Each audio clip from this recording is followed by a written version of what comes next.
Welcome, everybody. Let's settle down. Thank you all for coming back today. I'm really pleased to see we have a nice full audience. And we're going to talk to you today about technology. Specifically, CMS vendors are here to also talk to you. They're in the room next door. We have about 10 of them, so you can see their wares. You could talk to them. You can come and go from this meeting to the room next door at any time, but we hope that you stay and enjoy the program as well. We decided to have this conference, and this is kind of as an experiment. We've never done this before, and we're doing this because we know there's a lot of issues around the transition in technology in our industry. There are some very important systems that we have used for many years, primarily HCO and Counselor Max, that are going away and are being replaced by new modern systems. And I know that they're going to be a vast improvement for each of you and your agencies.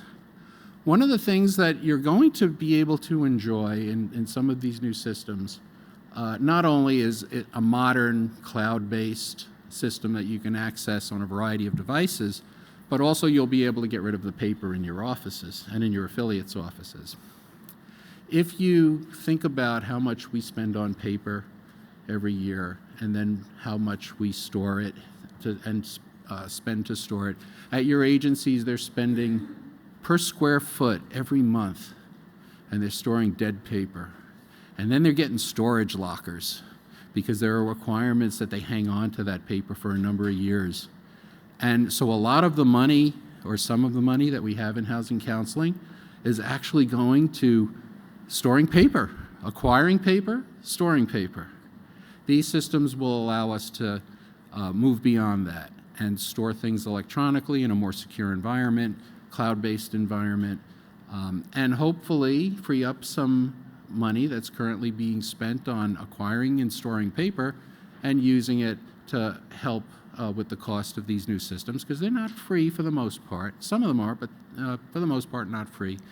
And also free up space in our offices and create healthier environments, because paper creates dust, and dust creates sick employees, and sick employees don't come to work to counsel. Also, by going electronic, we make our work portable, which is a revolutionary way to work. In the Office of Housing Counseling, we're a virtual office. We are entirely portable. We are entirely paperless to the extent that we can be, and it is really an amazing way to work. And we hope that our industry can also be a little more virtual, a little more portable, and lower some costs and get rid of that paper in the office.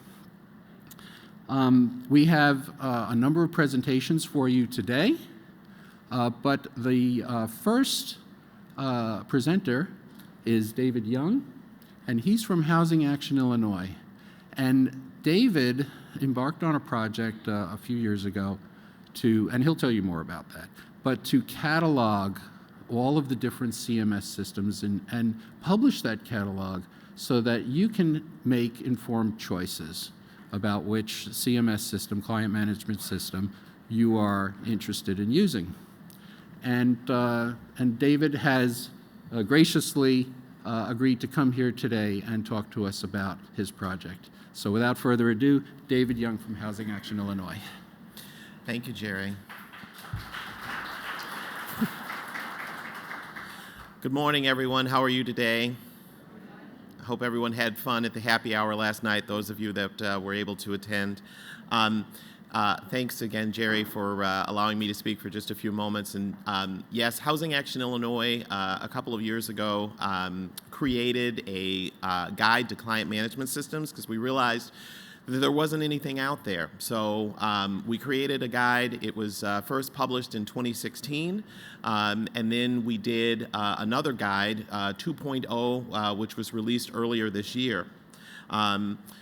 We are thankful to the Office of Housing Counseling for including the vendors this year in the Intermediary Conference, because even though Housing Action Illinois has been working with many of these vendors for the last 4 or 5 years, talking to them about their products, doing interviews, this is the first time that I actually get to meet many of these folks in person. So I'm just as excited as you are to be able to engage and interact, learn even more about their products, the updates, and so I encourage you to take advantage of this opportunity and talk to the folks. The more that you do that, then the more the CMS vendors can help our industry. So really take advantage of that opportunity. I wanted to also talk to you today about an exciting new venture. It's not really new. We started it a couple of years ago, but it aligns with technology, and it's about data standardization. And I'm sure that many of you are aware when I say data standardization that beyond the HUD 9902 form, we all collect a lot of different information, and there is nothing that is standardized about it. So it makes it difficult as an industry for us to truly show the impact that we have with things like pre-purchase education and home buyer and default, because we are all collecting different information.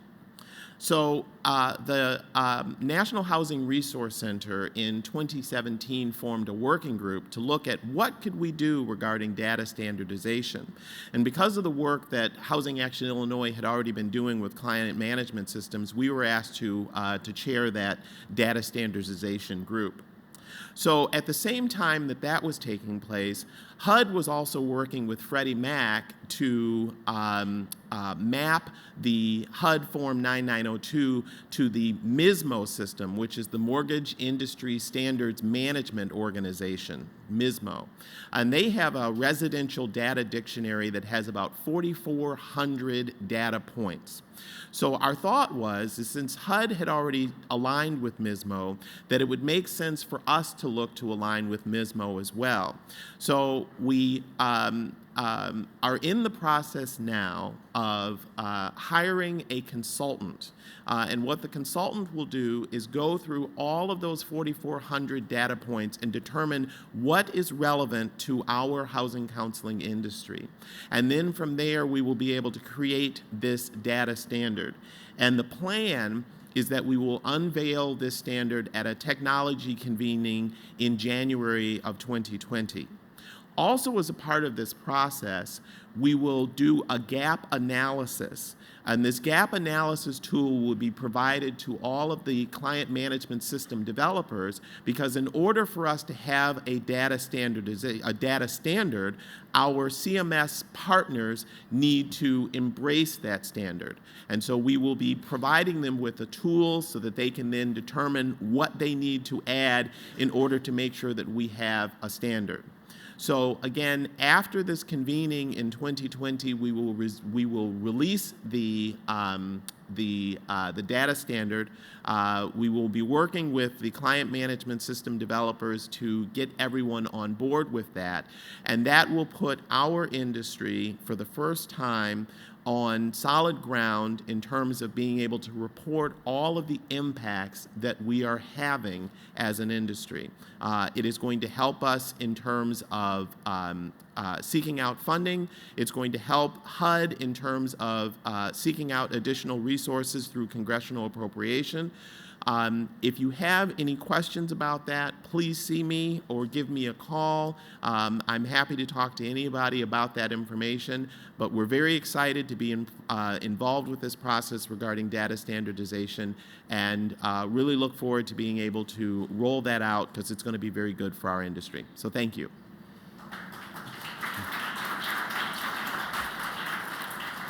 All right. Our first presenters today will be Joel Ibanez, George Grothier, Teresa Hoke, and Kristen Ackerman from the Office of Housing Counseling, and they're going to talk to you about HCS and the replacement system for it, HCAMS. And you developers especially pay attention, because this will be our new system that you'll be interfacing with.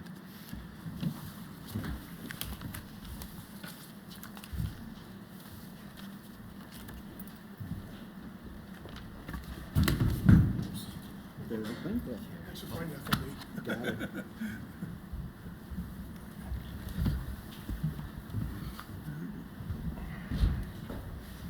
Okay. There we go.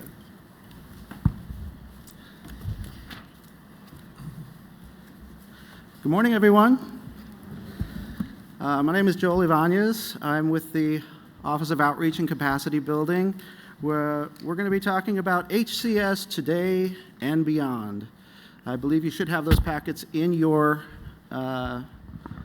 in your folders, and you can go ahead and follow along. We're also going to be having it on the screen here. Today, we're going to be talking about some of the latest HCS updates that have been made, and some specific tips for some of the intermediary groups within HCS that may be helpful for you in being able to manage your network. We're also going to be talking about some future HCS enhancements that are planned, give you a little bit on that, and then of course we'll give you a little bit of a teaser on the Housing Counseling Agency Management System, or HCAMS, as it's known. We will be taking questions at the end of the presentation, so go ahead and throughout this, if you have any questions that may come up, go ahead and write them down, and then we'll go ahead and address them through the open mic here at the end. So without further ado, I believe we do have a Mentimeter moment that we're going to go ahead and we have a question to open up for you on the Mentimeter. Is that right? Yeah, we're just making the switch. Okay. Good morning, everyone. I know we had one piece of housekeeping that somebody might have dropped a velvet black bag of with some jewelry inside, and I believe, Jerry, we have it at the front desk. Okay, great. So I want to make sure that people heard that in case that was you. Hopefully you have your phone ready, and those of you that might be new today, we use the Mentimeter software, which is a polling software, and you should go to menti.com on your smartphone, and then it'll ask you for a code, and the code is in the upper right-hand corner, which is 321945.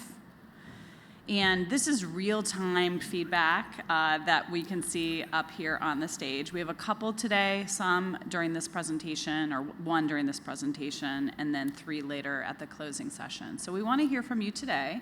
So what are you hoping, you're already answering, what are you hoping to learn about HCS and CMS in today's conference sessions? So what are we looking for here? Data quality alerts. It's exciting. It's exactly what Kristen Ackerman hoped that you would want to get today. Mm-hmm. Client level data, validating 9902s,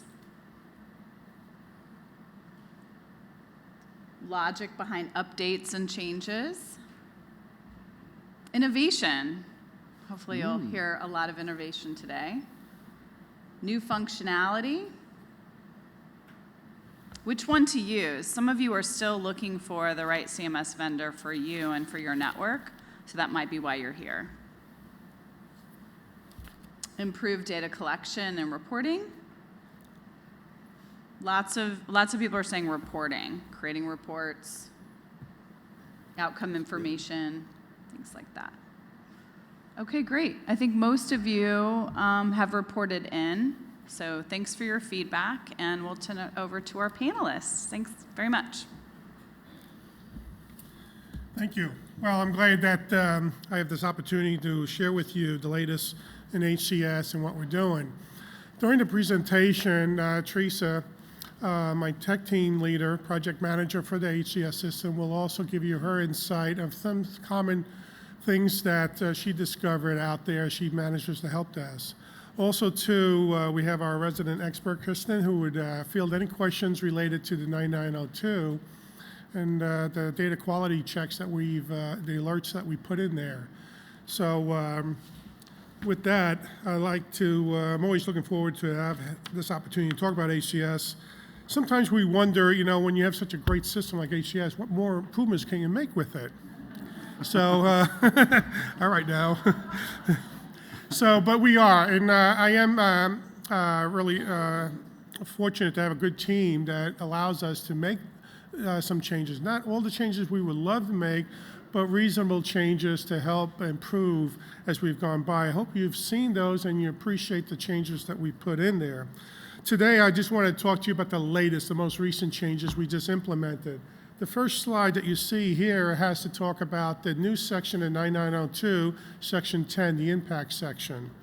Here we have some, we felt like in order to improve the intention of reporting in that section of the 9902, we wanted to make sure we put some alerts in there because we've been discovering perhaps you all were not putting in the information we had hoped you had put in and correlating with to the other data points in the 9902, to the clients being counseled or in the workshops.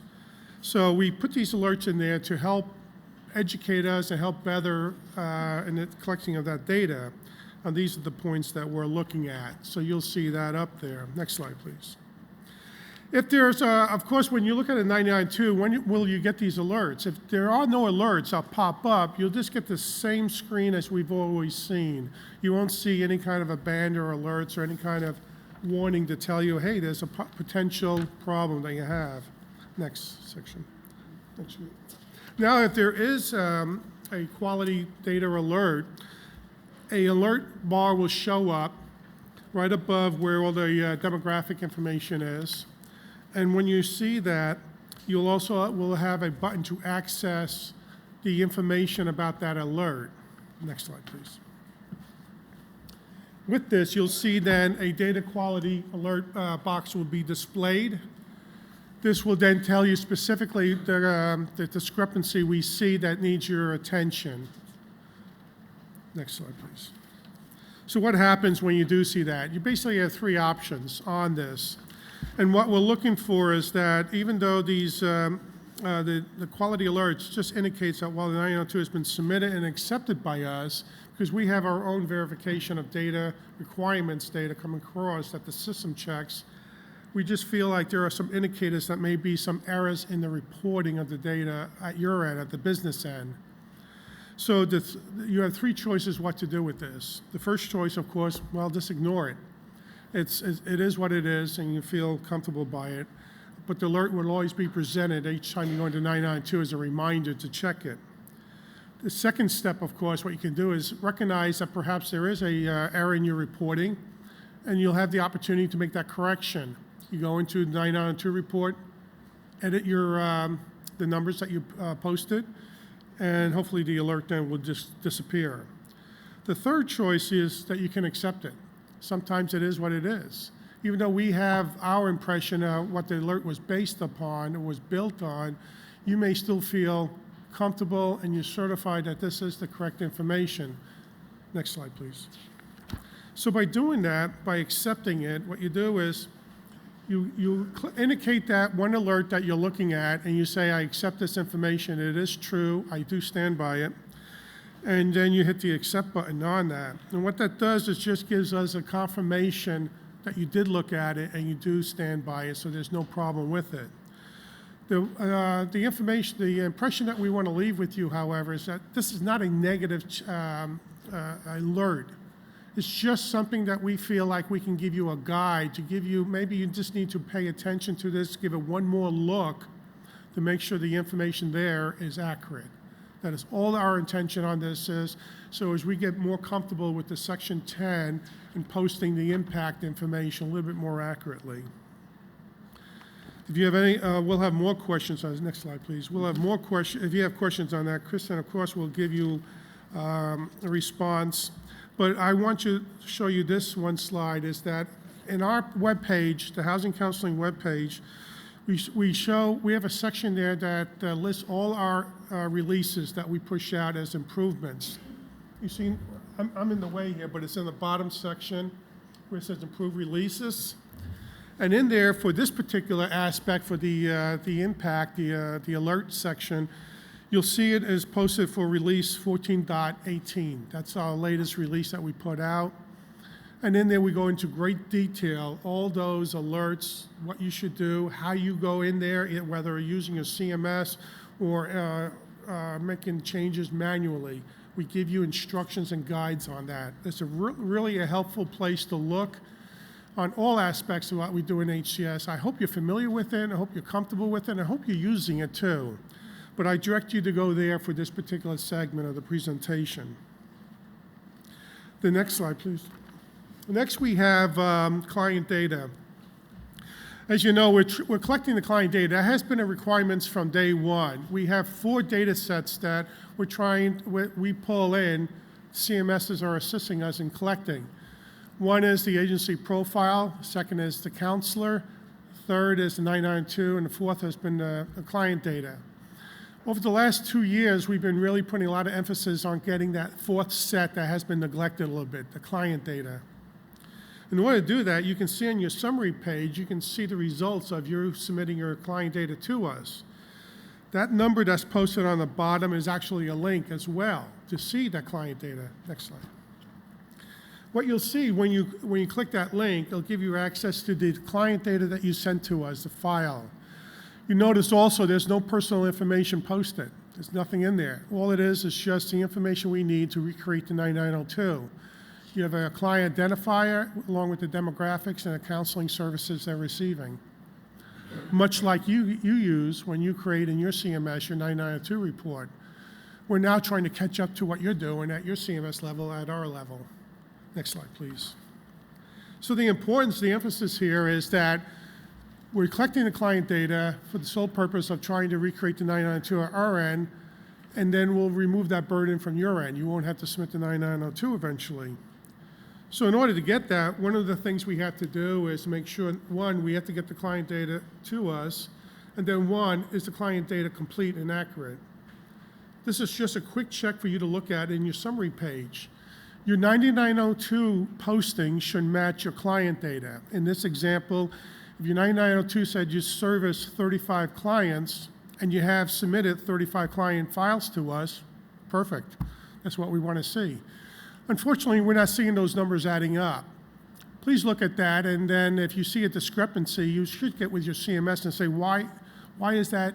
Why do we have 2 different sets of information coming across when they should be similar? Because you may be underreporting. Your clients may say 100, but your 992 may say 95. You're shortchanging yourself. Something's wrong, there's discrepancy. So I ask you to look at that. And so we provide that so that's a quick reference for you. Next slide. The next change I want to share with you is really important too. It's long overdue. As you know, with our grant reporting, the grant comes in a little bit late, like now in the fourth quarter, but we allow you to go back to reimburse your activities, your services of clients conducted in the first, second, and third quarters. We've given you credit for your submission of 9902 reports based upon your most recent submission. So when you go back and make edits in the fourth quarter, it then designated your first, second, and third quarters as being late. We know that was something that's out of your control. You should not be labeled as such. And a lot of times we had to go manually in there and make those changes for you. Well, what we've done now instead is we're going to go ahead and mark the 9902 submissions based upon the initial submissions. So when you initially submit it in January of the year for the first quarter, or April for the second quarter, and so forth, you'll get credit. And if you have to go back because of the grants or for some other reasons to go and make updates, that's fine. It will no longer impact you as well. So I think you will enjoy that change. Next, I'll be followed by Teresa on her observations as she manages to help us and help you out. Thanks, George. We have a couple of items that one of the common questions that we get on the help desk. The first one we'll go over is, why did my agency submission fail, and how to check that out and look into what the issue might have been. And then we also get a lot of times questions on how to report on the 9902, the grant reporting, when the grants span the performance period of the grant spans multiple fiscal years, and how do you reflect that on the 9902 that you're reporting. Next slide. So agency submission. So this first item on the agency submission history. So after an agency submits their data from their client management system, they really should go into HCS, make sure that the data reflects what they're expecting it to reflect, and to validate their 9902. and to make sure everything's there and then the reporting is completed. If you don't see your 9902 report and you know that you submitted it from your CMS, you can go in and check on your submission history and find out what might have happened. Next slide. So right on your agency profile screen, for each of the 2 years, it always displays the current fiscal year 9902 reporting status and the previous fiscal year 9902 reporting status. And each of them have a link to view the submission history for that year. If you click on that link, you can go ahead and go to the next slide. You'll see the list of the agency's submissions, and it's sorted by the type of the submission. So as George said earlier, there's 4 types of submissions: the agency profile submission, the counselor profile submission, the Form 9902, which also includes the detailed attendee data for those attendees that attended your group sessions. And then the last one is what we commonly refer to as the client data, but that's specifically the one-on-one counseling activity detailed data for that data set. So if you look at that screen, you can see that it shows whether or not if the submission was successful and whether or not it failed. If it failed, the failed text is a link, and you can click on that. Next slide. And if you click on that, you'll get a pop-up box that says what the error of the submission was. And then if you have any more questions, use information there about how to open up a ticket with the HUD National Help Desk that will get routed to us, and we can kind of provide some additional troubleshooting, and if need be, get in contact with your client management system to further troubleshoot.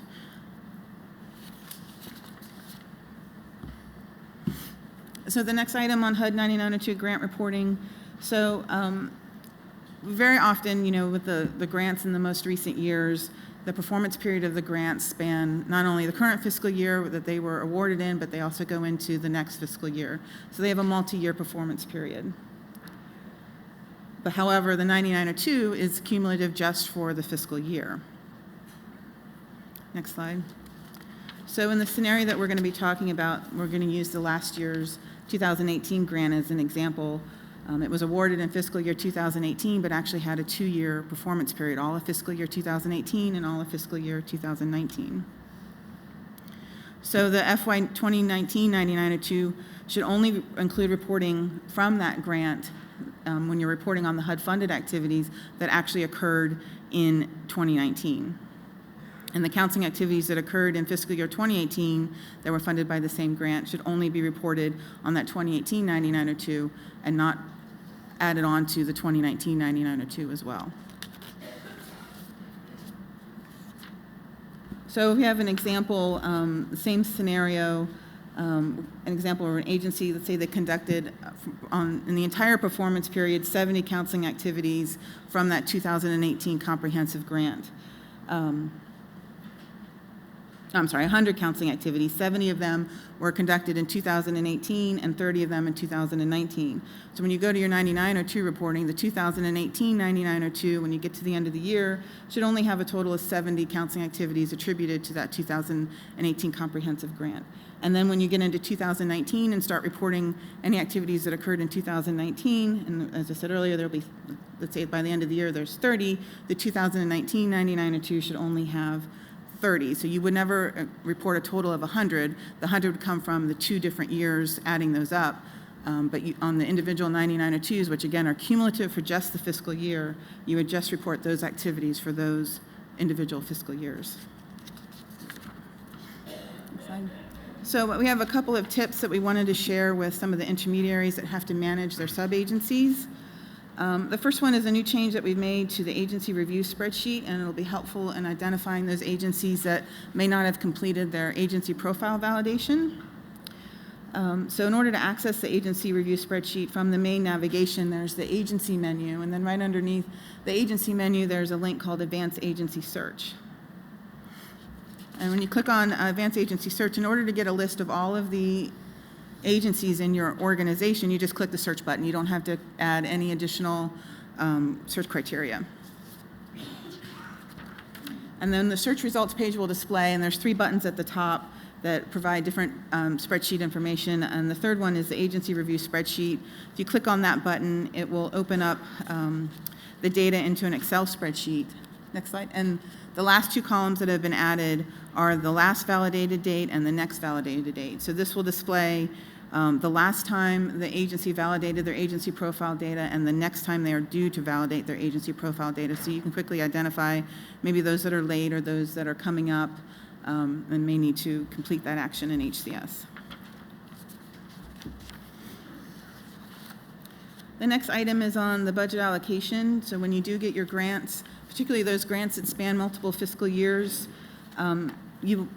sometimes the original sub-allocation plan that's entered into HCS isn't what actually ended up happening by the end of the fiscal year. One agency didn't get as much, and one agency maybe ended up getting more. So it's important to go in and update the sub-allocation to make sure that the most recent version of the sub-allocation reflects what the actual totals that the sub-agencies were given from the grant that you received. So when you enter, you want to go to the quarter 4 tab, and even though it says quarter 4, that allows for quarterly adjustments of the allocations. So it still reflects the whole year value. So you would want to update those numbers and click Save, and then the updated, whatever amount that you give on the agency. No, that's right. We're good. Whatever value you enter on each agency sub-allocation it'll update on their 9902 and display on their 9902. So if you click Save, go to the next slide, please.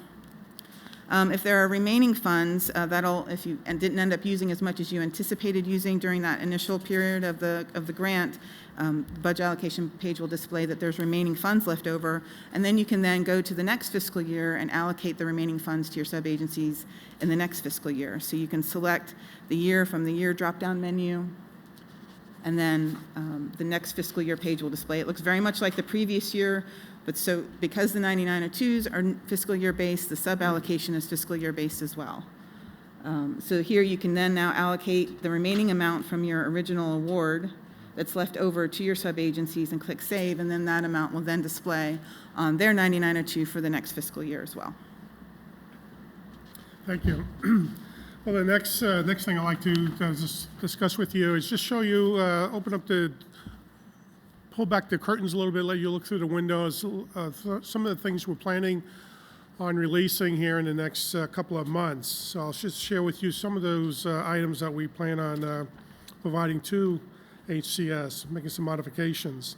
First one is just, it's a simple change, but it's significant. It has to do with, we have a validation button in there, because as people input their data into HCS, we had to hit the validation, make sure that it satisfied all the data requirements.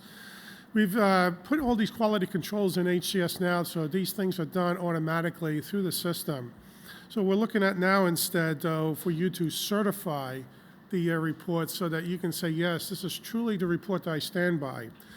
The whole emphasis on this is that when you submit your 9902, especially through your CMSs, you don't just walk away and leave it and assume that everything is okay. We do require that you go into HCS, look at the information, and then certify that it is correct. Also, you'll see that's why we have you validating your profile information, everything in HCS, at least once every quarter, not every 90 days. It coincides with your reporting your 9902. Since you got to go in there anyway to look at it, well, just look at all the other pages, make sure everything is validated. But we're going to go ahead and add to certify the 9902 reports. Next. The last two things I want to share with you is just a few things that we think is really, really going to be significant. One is we're going to provide your POCs a dashboard. You have a summary page for your agency that gives you an overview of the quality of your information in HCS. Well, the POCs don't really have that. We're going to give them a little bit of a dashboard too, to let them be able to focus on certain things that needs their attention to help guide you as you have your discussions with each other, to help you improve the information that's in HCS, whether there's missing data or incomplete data or inaccurate data. So we feel this tool will be really beneficial for allowing you to do your job as best as you can to guide you. Likewise, the last thing we want to do too is we're looking at the status, agency status. What happens when your status expires? Many of you probably been in this situation where as soon as it expires, well, we downgrade it. The system then looks at an expired status and drops it down to the next level. If that expires, it goes and keeps continually dropping it down until it gets to a terminated status, which is the end of the road. Of course, that's not necessarily the true situation, because I'm sure many of you were still active, but due to neglect, it just got expired and was overlooked. So what we decided to do was, the decision has been made that your POCs, they have to be involved in removing any agency, of course, in our program. So they'll have complete control over that. So in the system, all we'll do then is just drop it down to the next level, which is for us, it's a conditional level at the moment, just so that it gives us a flag. It just tells us some further action is required for your agency to make us be more, to focus in on that particular problem and then upgrade the, whatever this pending situation is, so that you can get recertified and reapproved. So that's a big improvement there too. So we won't have any of these lapse in times that we have because of the delay, these false terminations and things like that. So I think that's going to be a real big improvement. I'll be followed now by what's coming up as far as the new system. Okay. Thank you, everyone. That was really helpful. Now we're going to go ahead and pull open the curtain a little bit more with regard to the Housing Counseling Agency Management System, or HCAMS, as it's known. And to give you a little bit of an idea of what HCAMS is, the concept was created just to be able to create a one-stop shop to effectively manage all of our key business processes by streamlining and automating these so that we could save some time, effort, and as a result, money. So what this includes is, this is a cloud-based system that is currently in development that'll be able to share data between other HUD systems such as FHA Connection and locks, so that a lot of the vouchers that you draw down would be able to integrate with this system, as well as external systems such as I know for our application process, we use irs.gov, or we do use the CLEAR system for background checks, that type of thing. So it'll be able to interact with a lot of these systems. By automating these current procedures, we're going to get past performing a lot of these outdated processes that are performed manually currently. We're looking forward to that. Now, as far as with HCS, the important thing here is that HCS will still remain active. We will be incorporating a lot of the HCAM system into some of the functionality of HCS, but HCS will remain the primary data collector in the transition. Now, HCAMS itself is the first version that we're going to be releasing will focus on just a couple of specific business processes. We'll be doing the performance review process will be automated so that it's more interactive between the agencies and the POCs through the system. We will be automating the quarterly reporting and monitoring. Certain elements of that, however, the 9902 will still reside in HCS. And then, of course, we have another complaint module, which will pretty much be managing all of the external complaints that we receive through housing.counseling at hud.gov within the system. And before you get too excited or anxious about this system, just understand that this is going to be taking some time. So the first version that we're going to be releasing will probably be primarily functioning internally for HUD staff. And we'll be training them to be able to familiarize them with the process in general. But then well in advance, you'll be receiving an HCAMS user manual and adequate training before we actually give any responsibilities to either the CMS providers or the agencies. So we will be providing training sessions through webinars interactive webinars that we'll be able to post to our housing counseling webpage on HUD Exchange. And then at the same time, like I said, HCS will remain active for that period. However, the vision is that HCAMs will eventually be able to take over a lot of the functionality that HCS currently does and a lot more. The CMS providers, though, will still route all of the data requirements, will be routed through the system into HCS until we have any further direction for you on that. As for, oh, I'm sorry, I'm moving along pretty quickly here. But the vision here is that this is version 1 that we're going to be releasing, and it will just incorporate performance reviews, monitoring, and the complaint module. But moving down the line, it's going to open up more business processes, such as grants management, all of the NOFA processing that we do. When groups are submitting their applications for the NOFA will be processed through HCAMs. And then at the same time, we have our new applications business processes, where we receive applications from potential applicants who want to participate in the program. They'll be able to be automated and processed through there.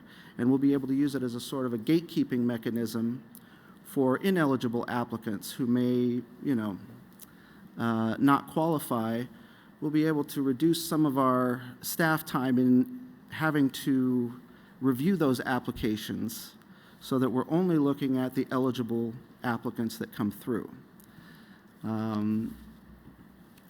So with that, that gives you a little bit of an idea, but down the road, we're going to be giving you enough of an advance notice training-wise, though, for as far as the agencies and the CMS providers.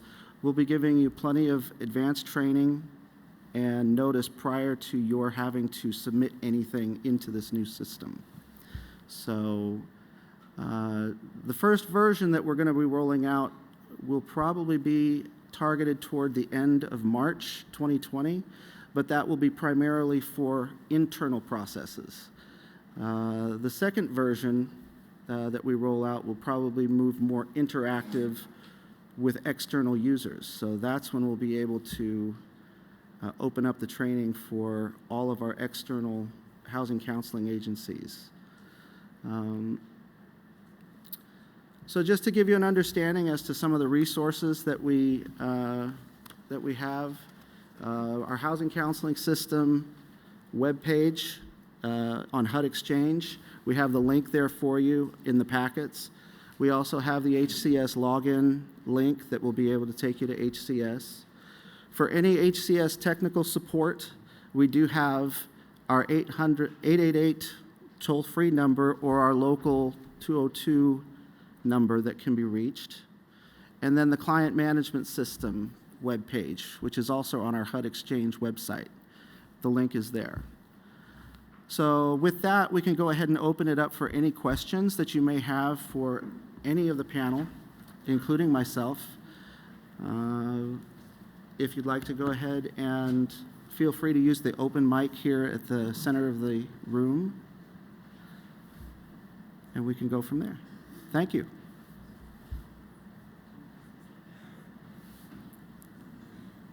Good morning. Good morning. Can everybody hear me okay?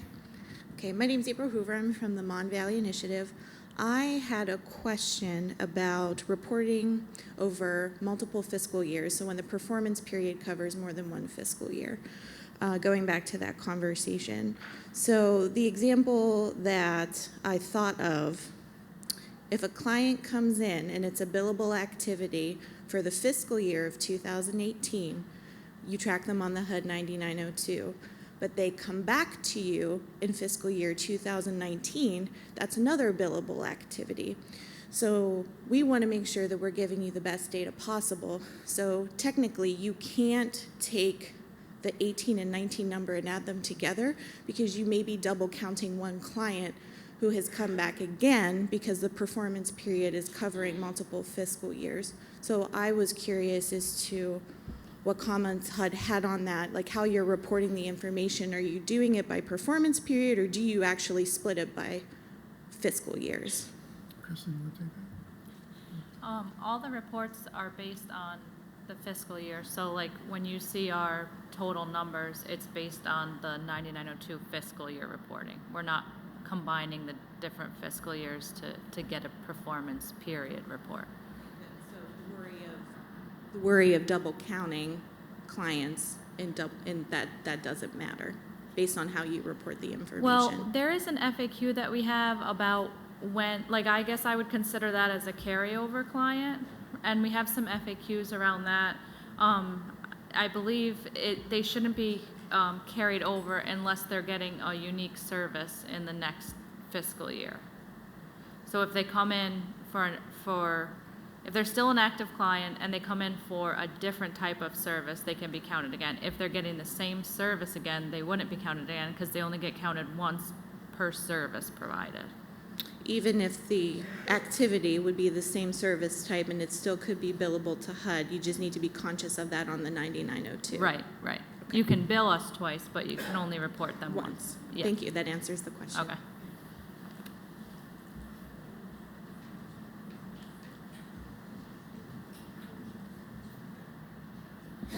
Hi, this is Nicole Caldwell from Green Path. I have a question specifically about the data quality alerts. So we've noticed that we've been getting the alert about the total impact entered for developing the sustainable budgets that's less than the total for one-on-one counseling. So we're trying to figure out what's been causing that, and I think we're not checking that impact for some of our HECM clients. And the feedback we've been getting from our counseling manager is that we don't do a full budget in CMS. We're following the guidelines on the, used to be the FIT, asking specific questions. So we're just wanting to make sure that we can still check the impact 10C if we're doing that. I would say that you can still count that. But maybe this is a good opportunity for us to update some of our guidance around, how to fill out that impact. And I think last year we talked a little bit about, our changes to the 9902. That is one of the impacts that will be changed on the upcoming 9902. But in the meantime, I think, we can think about that suggestion and try to add some more guidance around that. Thank you. Thank you. Hi, I'm Lynn from New Hampshire Housing, and I want to follow up on the quality alerts. As an intermediary, we have subgrantees who just click accept on those, and they're not, I think there's room for education on what they could be doing differently with their data collection, especially with the outcomes. Is there a way for us to see what data quality alerts our subs are getting so that we can follow up? I just happened to, someone called and asked me, and I realized it was an education problem for more than one agency in terms of what to do with outcomes. So I'm pretty sure that you can just pull up their 9902 in the system and you would see all the alerts that they would see if you just click on that. But if they've already clicked accept, I wasn't seeing them. Even if they've clicked accept, it still displays that there's an alert, but that it's been accepted, so you can still click on the button and see what the alert Okay, was. sorry, thanks.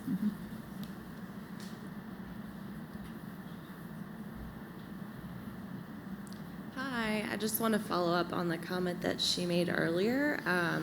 So with the data quality alert around developing a sustainable household budget, we have some subgrantees that work in really rural areas where the continuum of care doesn't have a presence, and so they're doing a lot of homeless counseling. And if a person doesn't have, I understand it's a requirement, but we've gotten some questions around if the person doesn't have any income and the need is not necessarily to develop a budget, but to get supportive housing or permanent housing, what should that look like?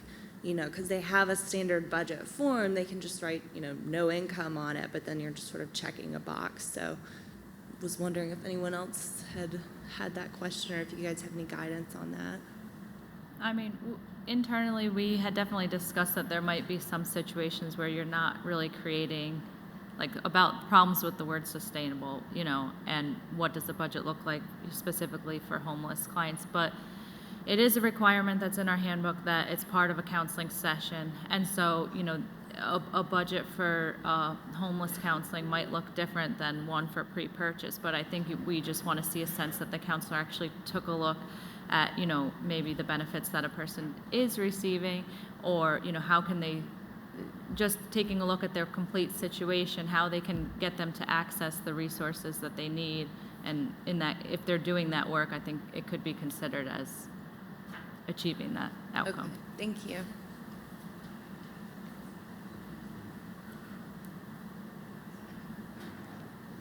Good morning. Heather Bowman with Idaho Housing and Finance. Just a couple questions with regards to deadlines for client management system integration with HCS.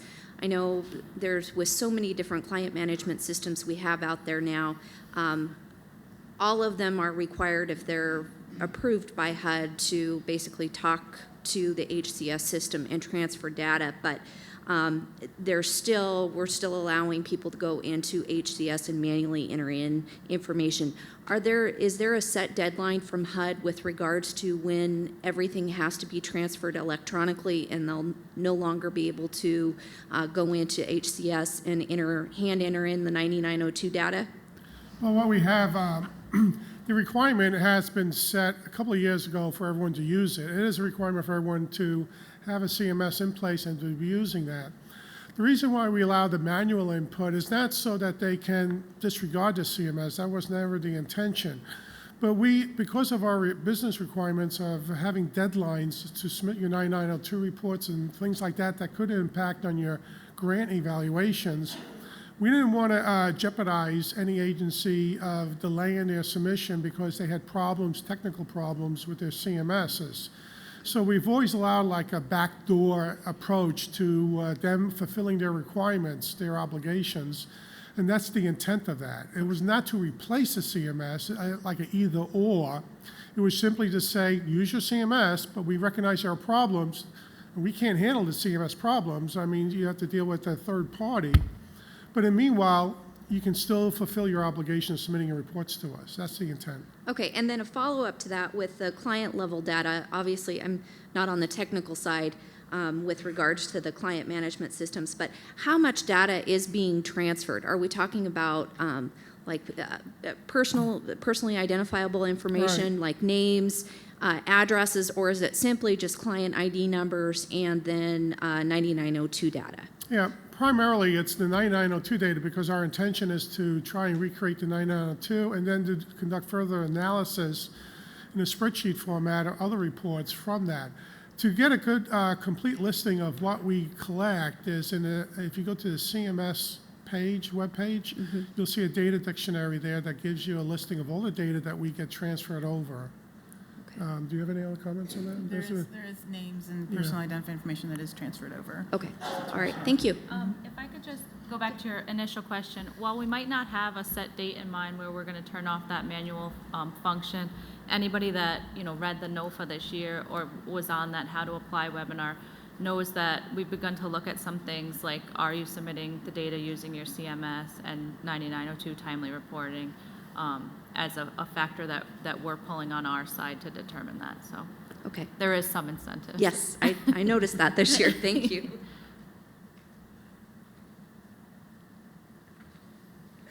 Hi, I'm Stephanie with the Minnesota Homeownership Center, and I just have a follow-up question to the manual entry.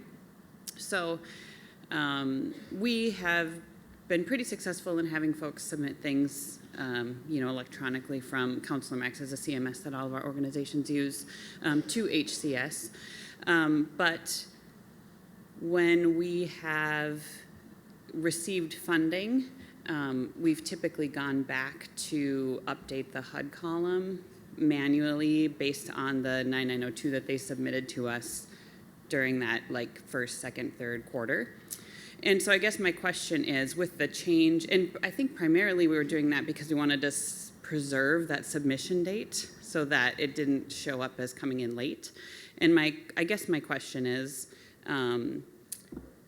with that change that's been made in terms of the submission dates, would that if we submitted initially on time and then resubmitted to kind of update that HUD column when the funding arrived, would it still preserve that first submission date? Okay.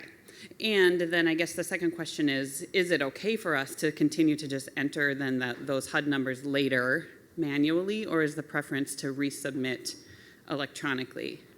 Because sometimes the data, I don't know why, but sometimes it does change. So my concern is if we submitted it and it was good and everything looked good in January, and then we had to go back and resubmit to reflect the accurate HUD column numbers, that it would just cause a ruckus. Well, the intention for us is to submit it one time, on time, to doing it. That's the reason why we had the initial credit tag on the most recent submission. We didn't want somebody to just throw something out there to meet the deadline and then give us the actual data later on, at their leisure. So, but we do recognize, though, because of the delay in the grants and having to go back, it was unfair for us to continue to hold those submission credits to that standard. So that's why we went back now to say the initial would be the final credit, how we establish timely submissions. Can you go back and constantly edit it, and will that impact it? No. You'll have credit when you initially submit the data. We don't want you, though, to keep going back continuously over months and months and months trying to improve upon what the data you're sending us. We ask that you try and, with the CMSs, it should be seamless because the clients that you do counsel is in the system. There should be no delay months later to put that in unless you're just going back into it to take your paper copies and loading it back in. Right. So we encourage everyone to submit it correctly the first time, but if you have to go back in, you won't get penalized for it, and you can do that. Now, you should use your CMS to resubmit for your edits too, and not do the manual, because again, think about it, if you put something in CMS and then you go in manually to it, has it been corrected in your CMS? So if you do a subsequent transmission of that data, is it going to override the manual? So you see, you got to be consistent. Yeah, and I guess in this case, the information is in the CMS, but it's not my sort of the way I've perceived it from experience is just that it doesn't, for FY19 funding, folks are marking it in Counselor Max as a sort of planning, if they get funding, they expect that this person will be billed to the grant. So it's in the CMS, but it's not picked up by HCS yet, of course, because the funding hasn't been awarded. If they're doing it that way, it should be easier because they would just change that code, right, to be the HUD one later, and then they could send it back in. Okay, so that'd be the preferred. Not preferred. We can't tell you how to navigate that, but gotcha. I just think it would be easier for you to, since you're already marking them, to just use the new code, do you call it? The new funding code for when you have to redo it. So when the grants are awarded, a new code gets provided to the CMSs to use for that specific grant. Yeah. So if you've been marking, I'm not sure how it's done in the various CMSs, but if you've been marking some as anticipated for a grant, if there's a way to identify those and then switch them to the new grant that's just been awarded. Okay. And I just have one other quick, question or suggestion. In terms of the error messages that come in, like if a 9902 doesn't successfully transmit, does there already exist like a library for error messages where we could go and try to decipher does that exist already? Because we've seen some of our agencies get error messages and then we're like, what could this mean? And we're spending a fair amount of time going could it mean this or that? So I think it would be helpful if there was if you get this error message, here are some things that might be happening or some suggestions. I think it could be useful. Definitely probably be better documented. There is some documentation on our CMS guidance page in our, it's called ARM, Agency Reporting Module. It's actually the system that takes in the data and converts it and puts it into HCS. And in that, there's an appendix that has some of the error messages and tries to describe them. Okay. But that's part of the kind of the technical documentation for the CMSs. So that's a good suggestion. And until we have something like that out, please, where it shows the failed error message, on that pop-up that we showed earlier, there's our number to call to open up a ticket. If you don't spend a lot of time trying to figure it out, just call us up and we'll help guide you. Thank you.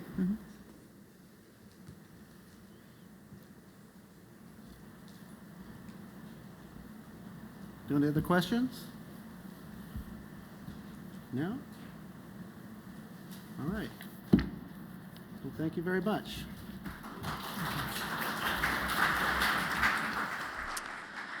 Hi, it's Shauna again from ICF. Thanks, you guys, and good questions. We are taking a break.